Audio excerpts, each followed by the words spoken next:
So, to a degree that is now even surprising me, and I've been following this for a while, COVID is now the Republican virus in the United States. Now, liberals are still dying, and we're going to look at the data in a moment.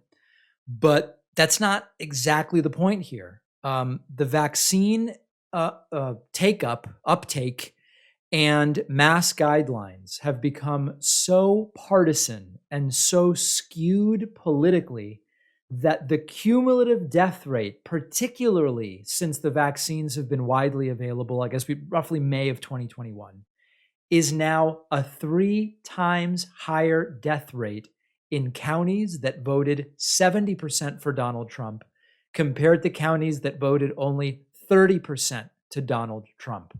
This is it's stunning from a sort of disconnected analytical perspective, and it's a tragic data set when we think about the unnecessary life that's been lost. And even if they don't care about people dying, this should be a wake-up call for Republicans if they care about future elections. Listen to this from NPR. Since May of 2021, people living in counties that voted heavily for Donald Trump during last election have been nearly 3 times as likely to die from COVID than those who live in areas that went for now President Joe Biden. We have some of this data visualized. People living in counties that went 60% or higher for Trump had a 2.7 times higher death rate than those that went for Biden. Counties with an even higher share of the vote for Trump saw even higher COVID-19 mortality rates. For example, in October, the reddest 10th of the country saw death rates 6 times higher than the bluest 10th of the country. It is absurd to a degree that is even surprising me at this point in time. Now, over the last few weeks, the gap has shrunk a little bit, but in those super red versus super blue counties, it's still a 5.5 times higher death rate. Absolutely incredible. Now, let's go through some of the talking points that you will hear from the right. Mostly the talking point on these numbers is you've got to control for age. Republicans are on average older. Republican counties are on average older, and the age difference explains the difference in death rates. And the response is, no, it does not.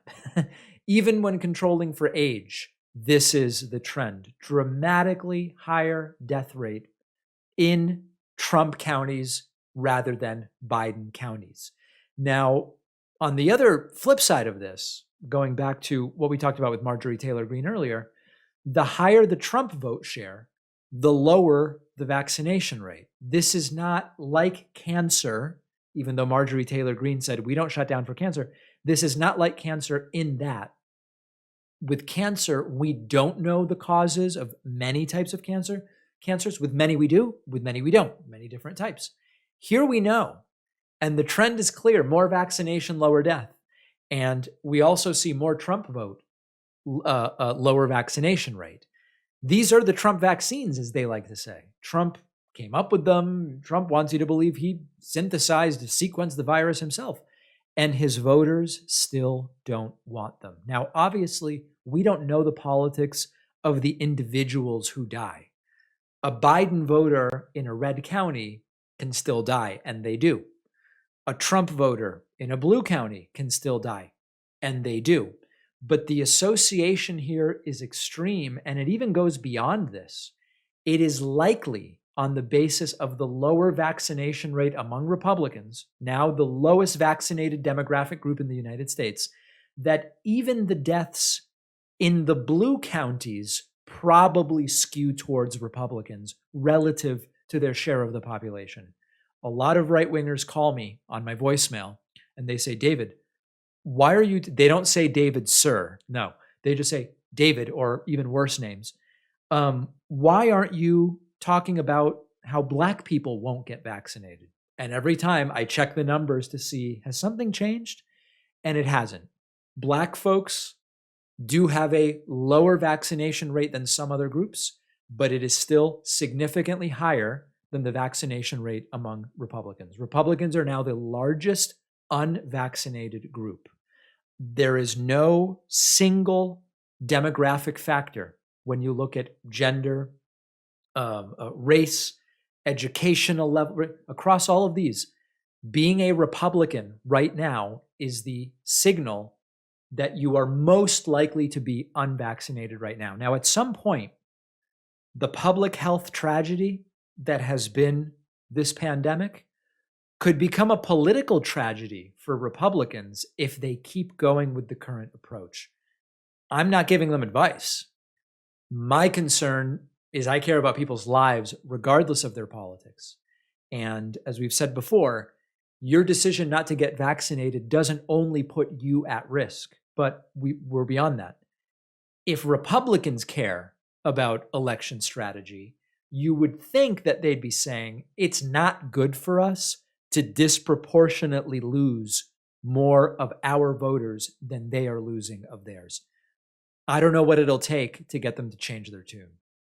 If you're having trouble thinking of what to give someone as a holiday gift, check out our sponsor, Shaker and Spoon, the monthly cocktail subscription box delivering the ingredients and recipes for craft cocktails right to your door.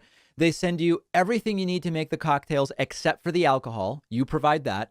It comes with a really nice recipe card, easy to follow. My most recent Shaker and Spoon cocktail creation was called the Capri Crush. It's a Campari and gin drink with spiced orange grapefruit cordial and Dash Fire orange bitters. Delicious. Mine turned out great. I know nothing about mixing drinks. Neither do most of my friends. But with my Shaker and Spoon cocktails, I ended up looking like I knew something about it, which is good. It's very good for my cred. You don't have to go to a crowded bar to enjoy an excellent cocktail. Shaker and Spoon lets you do it all at home. Great for date nights. Makes a perfect gift, and you'll get $20 off when you use the promo code Pacman at checkout. Go to shakerandspoon.com/Pacman, and the link is down below.